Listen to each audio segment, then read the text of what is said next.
Hello CS वालों, क्या हाल चाल। मैं सीएस नितेश कुमार जायसवाल आपसे एक क्वेश्चन पूछता हूँ, उसका जवाब दीजिए। एक कंपनी का एमओए क्लियर नहीं था। Class of shares to be issued, मतलब कौन सा क्लास ऑफ शेयर इशू होगा उसको लेके एमओए क्लियर नहीं था।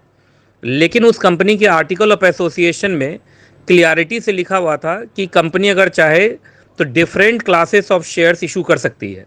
इसका मतलब एमओए एमओए के अंदर शेयर इशू करने को लेके तो लिखा हुआ था, पर क्लासेस ऑफ शेयर्स के ऊपर एमओए साइलेंट था। लेकिन article of association classes of shares के लिए क्लियर लिखा हुआ था कि company can issue different classes of shares. तो अब इस केस में क्या होगा, आप बताओ कि क्या company different classes of shares issue कर पाएगी।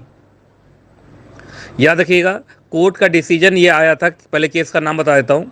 इन reference South Durham brewery company, ये केस का नाम है।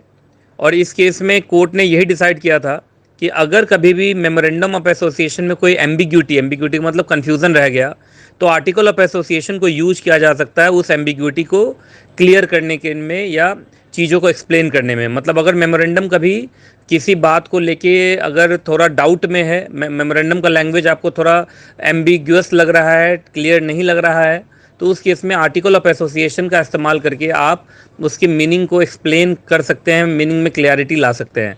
और ऐसे भी आपको पता होगा, मैंने पढ़ाया भी था कि मेमोरेंडम और आर्टिकल दोनों को साथ में पढ़ना चाहिए। Both the document must be red together. तो उस केस में अगर मेमोरेंडम में कोई डाउट है तो आर्टिकल से क्लियर हो जाता है, आर्टिकल में कोई डाउट है तो मेमोरेंडम से क्लियर हो जाता है। तो इसमें कोई दिक्कत वाली बात नहीं है। Thank you.